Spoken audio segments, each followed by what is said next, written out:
Magandang araw po mga kaibigan. Welcome po muli sa akin pong kusina. Ngayon pong araw na ito ay magluluto po tayo ng sinigang na maya-maya. So mga kaibigan, nandito po tayo sa Manitoba, Canada. At dito po sa lugar na ito, talaga pong ang isda ay isa sa pinakamahal po na commodity, na pagkain rather. Kapag kayo po ay pumunta sa mga Filipino restaurant at order po kayo ng isda, talaga pong medyo madugo ang bayaran kapag ganoon. Kaya po, ako po ay make it a point na kapag naiisipan mo pong, sabi po na misis ko, kapag nalalasahan mong kumain ng isda at magluto or kumain, ay we decided na kami po ang magluto. Na po kasi po sa restaurant, ang isang tasa ay medyo talagang may kamahalan. Kaya po, well anyways, subukan po nating mag-costing ngayon. Ano po? Papakita ko po sa inyo ang atin pong lulutuin at subukan po natin na i-convert. No? Ang unang rule, pag nakarating ka na sa ibang bansa, huwag ka magko-convert. Kasi once na nag-convert ka, ay mahihirapan kang bumili. Kasi po, i-convert mo sa peso. Pero subukan po natin ngayon. Tingnan po natin kung magkano ang isang simpleng pananghalian kapag i-convert na natin sa Philippine peso. Hindi ko po alam kung ano na po ang kalakaran sa Pilipinas at mahigit 9 na taon na po akong wala sa Pilipinas.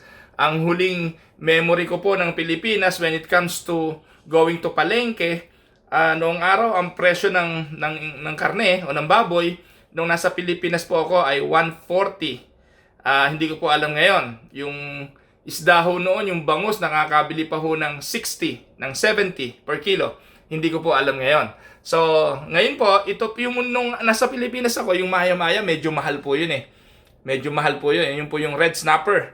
At ito pong mga maya-maya, nasa mga 180 na po per kilo nito nung araw. Hindi ko po alam ngayon kung magkano. Pero ikumpara po natin, halimbawa po, ang isang pamilya sa Canada ay kakain at magluluto ng isang tanghalian. Let's say, ito nga po, sinigang na maya-maya.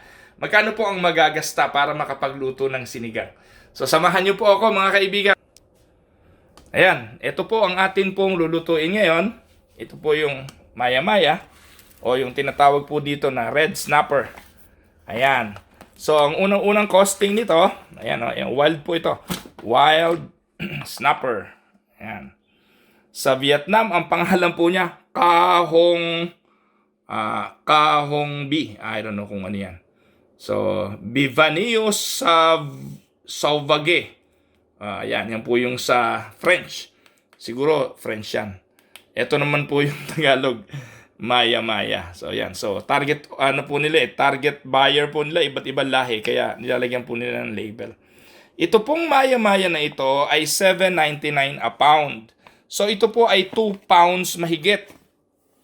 So, 2 pounds mahigit, ito po ay umabot po ito, mga kaibigan, ng $19. So, ito pong $19 na ito, kung i-convert mo times 36, so let's say mga around, yung $10, 300 na po yun 360. Hindi po ba? Ang $10 ay 360, plus $9 pa ho. So, mga kulang-kulang po itong mga 700 pesos. Ayan, tama po siguro yung aking conversion. So, mga 700 pesos po ang isa pong ganito. Sasahugan pa ho natin yan. Siyempre, ito po yung mga gulay natin. Meron po tayong kaprasong labanos. So, ito po, napakamura po ng labanos dito. Ito po ay 90 cents lang ang pound nito. So, ito po ay wala namang isang pound dito. Wala pa ho itong 20 pesos. Ayan, wala pa hong 20 pesos ito. Ito naman po, yung 4 na piraso po nito ay nasa 290. So, 4 na piraso. Palagay na ho natin na nasa ano po ito. Baka palagay natin na 10, baka mga 30 o 20 pesos. 20 pesos po isa nito. Ito po naman gabi, mura din ito. Palagay na 20 pesos din. Tapos ito pong talong, palagay na po ito na palagay na 20 pesos din. Broccoli, mura po yan. So lahat po ng gulay na yan, ipagpalagay na lang ho natin tigbe 20. Baka mga 100 piso po yan converted to dollar. Hindi lang po. Mga 200 pesos. So 700 plus 200, 900 pesos na po yan. So more or less, kasama po yung mga pansigang na pampaasim. So lalabas po ito na 1,000 pesos. Isang sinigang na maya-maya. Yan. So, yun po yung conversion. Hindi ko po alam kung sa Pilipinas ay aabot po ito ng 1,000 pesos. So, paki-comment na lang po kung yung ganitong kalaking red snapper o yung maya-maya ay aabot po ng 1,000 pesos kapag isinigang na ninyo. Palagay ko po, halos parehas na rin ang presyuhan. So, ngayon po, enough with the conversion. Let's go to the cooking. Samahan po ninyo ako at lutuin natin ang sinigang na maya-maya. Balatan po natin ang sibuyas. Yan, tama na po yung ganitong kalaking size ng sibuyas. Ang sibuyas po rito, merong panahon na medyo mahal at may panahon ho na medyo mura lang naman. 190 po ang isang pack. $1.90. Ano po iyon? Mga mahigit na po yung 10 piraso ng ganitong sizes. Yan, yun po ay sa superstore. Pero dun po sa mga Filipino, or rather Asian store dito, yung mga Vietnamese store, ano po ito? Minsan po mas mura sa kanila. Tapos gagayatin po natin ang kamatis. So ito po ang ating unahin. Gayat po muna tayo ng sibuyas and then ang kamatis. So ito po naman ay pangsigang lang. Nothing fancy about the chopping.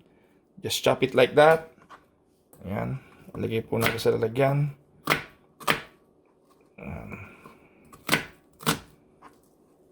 And then kamatis. Ganon din po, wala namang batas dyan, just chop it dahil dudurugin nyo naman po yan.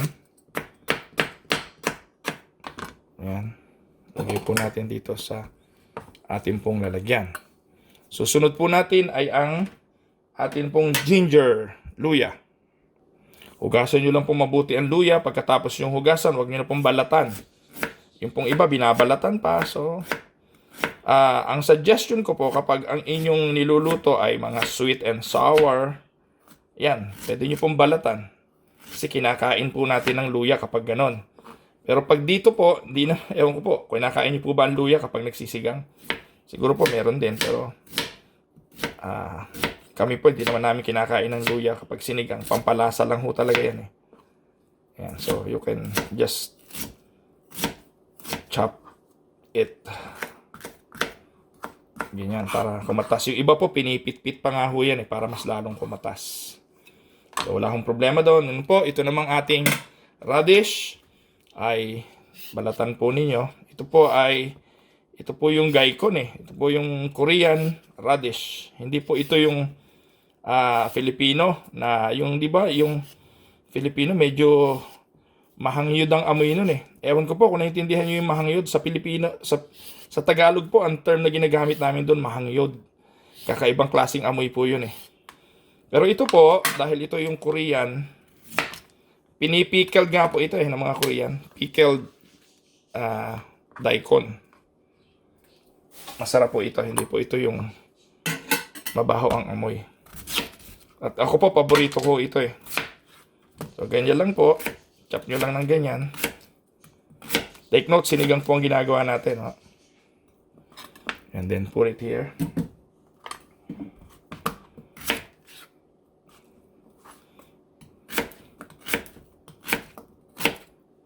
Ayan. Then, sunod po natin ang atin pong gabi. Isa lang po, kasi ang mga bata naman ho, hindi masyadong mahilig dito. Gagamitin ko lang po ang gabi kumbaga pampalapot po ng sabaw. And take note, ang gagamitin po nating sabaw ay yung pinaghugasan po ng bigas. Kasi po magsasaing na rin po tayo.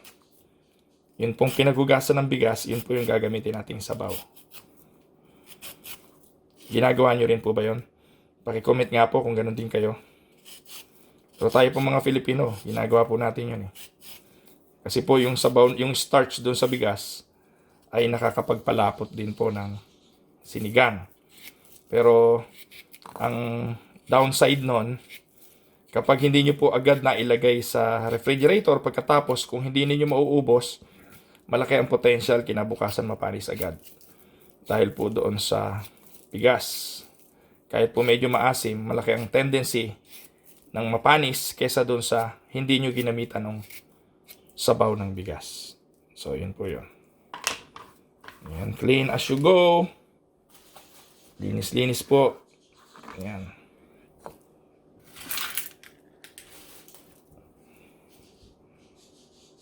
Sunod po natin ang kaprasong broccoli. Konti lang po. Bakit po broccoli? Wala po kasi tayong maipansahog na ibang, wala pong kangkong, wala pong pechay. Kaya instead of those things na wala, ayan, ito po ang meron sa fridge. Yan po. Masarap din po yan. Kung hindi pa kayo nakatry na gumamit ng broccoli para sa inyong mga sinigang, kung meron pong available, itry nyo po. Kasi po, dito po sa Canada, ito po ang abundance eh. Abundance in a sense na available, pero wala pong tanim. Ay, meron po siguro. Meron po pala. May produce po na broccoli dito sa Canada, kaya marami po niyan dito. In fact, kapag summer nga po, pwede magpatubo nito rito sa sa garden. Hindi ko lang po nasubukan pa kasi po ay mura naman ho kasi. Yun pong cauliflower, yan po, nakapagtanim na po ako dito ng cauliflower. Pero yung broccoli, hindi ko pa po nasubukan. Pero marami po ako mga kaibigan nagtatanim yan. Yan. Bell pepper na po ang kasunod. Masarap po sa sinigang ang may bell pepper. Kahit ano po yan, kahit baboy. Iba po yung amoy kapag may bell pepper. Ayan, so just need to chop it like that. Wala pong batas dyan, kahit ano pong, paano pong pag-chop. Hindi nyo po ba napansin? Kapag yung iba may recipe at may gumawa ng recipe, yung recipe na yon ay ibinasi lang doon sa panlasa nung gumawa ng recipe. So, ang point ko lang po, anybody can make their own recipe. So, wala pong batas dyan. It so happened na may mga probinsya, kultura, na nakapagtala ng kanilang mga paraan paano magluto. Kaya po yung Pampanga ay isa sa lugar na kinikilala sa Pilipinas na cooking capital. Kasi po ang Pampanga, mahilig po silang magtala, magsulat ng kanila pong mga paraan on how to cook. Ang mga Tagalog hindi ho masyado, kaya mas nakilala po yung Pampanga kesa sa mga Tagalog when it comes to cooking. Pero bawat probinsya, kung kayo po ipalo-obserba lang, may kanya-kanya ho talagang kahusayan sa pagluluto. Kaya hindi po tayo pwedeng humatol na yung mga Tagalog, ganito po kami magluto. Ganun tayo eh. So, yun namang ibang lugar, ganun sila.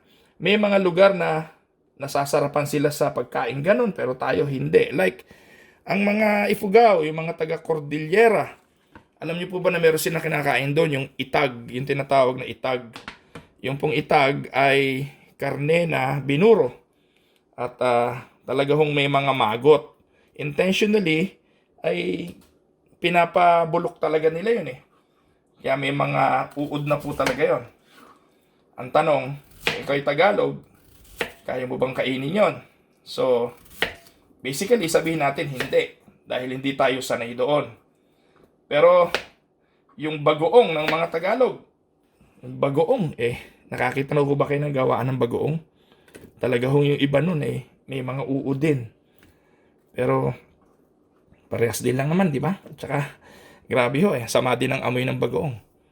Pero, respetuhan na lang. Galangan na lang po ng mga kultura, ng mga pamamaraan, dahil lahat naman hunang yan ay walang mali. As long as hindi nakakalason. Kapag mali ang pagluluto, yun po. Yun po ang maling recipe. Kapag may nasira ang tiyan, mayroong nalason, yun po ang mali. Pero kung hindi naman, then everything is fine. It's up to you kung ma-enjoy mo o hindi. Ngayon naman, let's go with the fish. Ang kagandahan po, kapag nakabili na po kayo dito sa mga store, ay scaled, gutted, at saka clean na po talaga ito. Ang kailangan na lang alisin natin itong mga palikpik. Kasi ayaw na ho natin isama yan. So tanggalin na ho natin. So yung mga bata, hanggat mababawasan ng tinik, gusto nila wala ng tinik. But eventually, yung gitna nito ay meron pa rin naman tinik. Ayan. Tanggalin na po natin yan.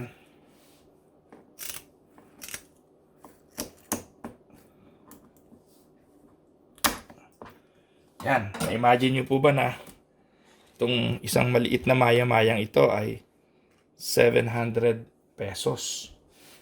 Yan. Kaya atin po itong gagayatin.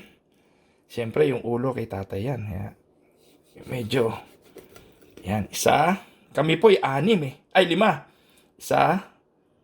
2. 3. 4. 1, 2, 3, 4, 5. Ayan. So, 5 piraso po yan. Parang lamang naman yung buntot. Well, anyways, pwede pa natin. Ayan, kung sino yung gustong dumoble. So, wala po akong pampukpok. Pasensya na kung maingay ho. Ito po yung ginagamit kong pampukpok. Kailangan natin pukpukin. Ayan.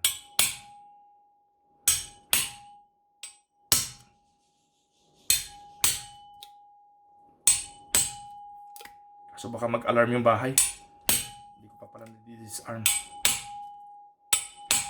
Yan.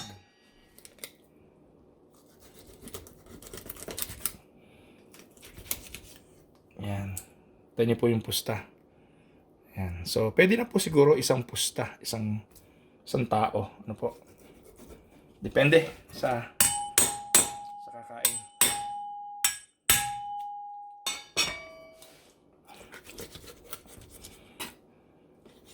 Yan. Yan o, hindi ko na po papakita sa inyo yung pagtatadtad at maingay. Yan, ngayon naman po, ito na po yung ating sinaing. Yan, hugasan po natin yung bigas. Kukunin po natin yung unang pinaghugasan. Kasi yung unang pinaghugasan niya, yan ang medyo mas starch. Ewan ko po kung naghuhugas pa kayo ng bigas. Yung mga nagda-diet, gawin nyo pong hugasan. Hindi naman po dahil sa marumihan.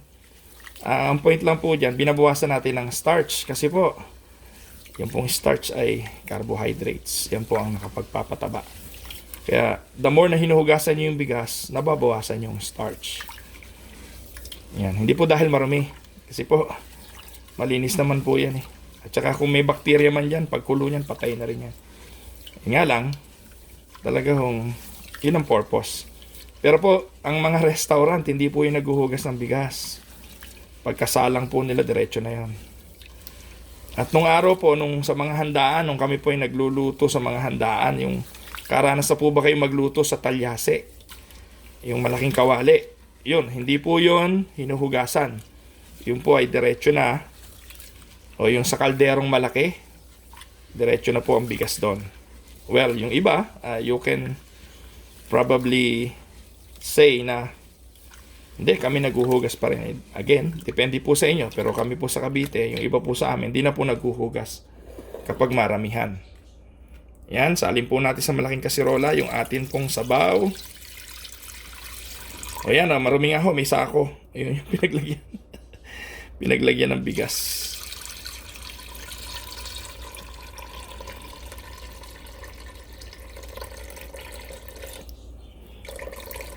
Okay. Ayan na po. Ayan na po mga kaibigan. Magsisimula na po tayong magluto. At isinalang na po natin yung ating kasirola na meron pong pinaghugasan ng bigas. So ayan po yung ating unang gagawin.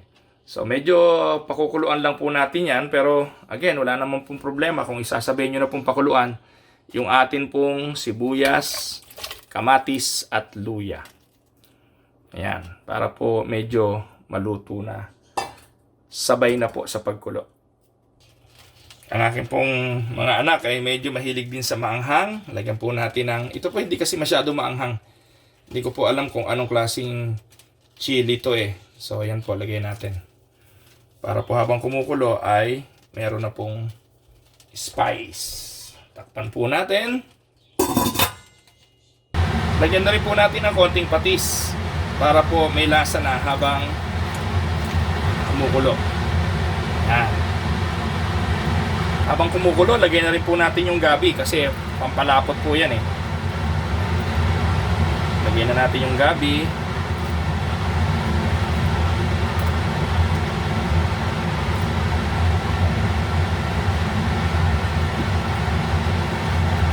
Pwede na rin po yung labanos. Kasi po yung labanos, gusto ko yan medyo labog-labog din ng konti. Yan. Takpan po uli natin at hintayin po natin na kumulo. Yan po mga kaibigan, malambot na po yung ating gabi at saka yung ating labanos. Lagay na po natin ang ating isda.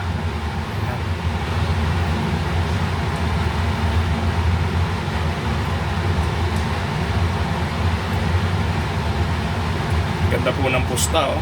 Ganda po talaga pag maya-maya oh.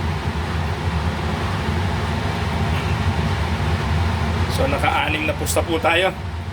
Meron pong reserbang isa para dun sa medyo mas malakas kumain. Ayan. Mga kaibigan, isang kulo na lang po yan ay luto na. Kaya ilagay na po natin ang ating mga gulay. Lagay na po natin yung talong. By the way, meron po pala akong frozen na okra. Lalagyan ko rin po ng frozen na okra.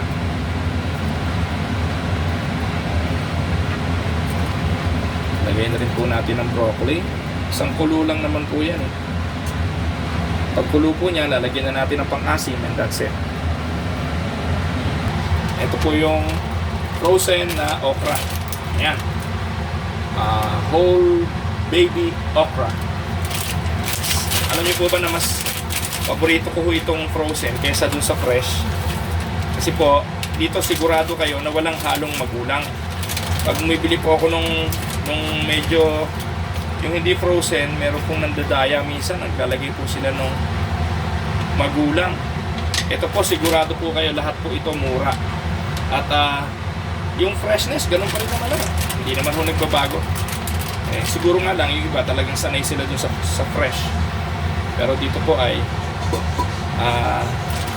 mas preferred ko po itong ganito. Tayo na lang po natin kumulo at lalagay po natin yung pang-asim and that's it. Lalagay na po natin. Ito po yung atin pong pang-asim. Mamasitas. Yan. Sinigang sa sampalok mix. Wala po tayong sariwang sampalok. Kaya pagtsatsagaan po natin si Mamasitas. Salamat na rin kay Mamasitas. Kahit pa paano nakarating siya rito sa Canada. Hindi ko po ilalagay lahat ito kasi po kung napansin ninyo, nagdagdag pa ho ako ng kamatis. Marami ho akong frozen na kamatis.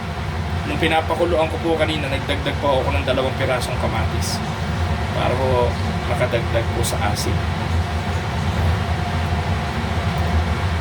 Ayan mga kaibigan, yan po ang sinigang na lapu-lapu. You can also add some veggies that you like. Meron pong pechay kayo, then put pechay. Kung meron po kayong sitaw, you can add sitaw. Yung pong iba ay naglalagay pa rin sila ng iba't ibang klaseng gulay. Ako po, broccoli po yung available. Kaya broccoli ang inilagay ko. Yung iba, kangkong. Ako, lahat po nang pwede eh. Mga leafy vegetable, hindi naman po tatanggi yan. Ewan ko lang po kung nakapagsigang na ng malunggay, hindi ko pa po nasubukan yun. Kasi leafy din yan, hindi po. Subukan nyo po, wala akong masama doon. Hindi naman yung tatanggi. As long as kakainin ninyo at wala naman po lason yung inilagay nyo, wala akong problema. Yan, hintayin na lang po natin kumulo at titikman po natin kung okay na po ang kanyang lasa. ko alam kung mag-a-adjust pa tayo ng patis na inilagay natin. Anyway, pwede naman pong maglagay ng patis on the side habang kumakain. Ayan, so titikman ko po mga kaibigan.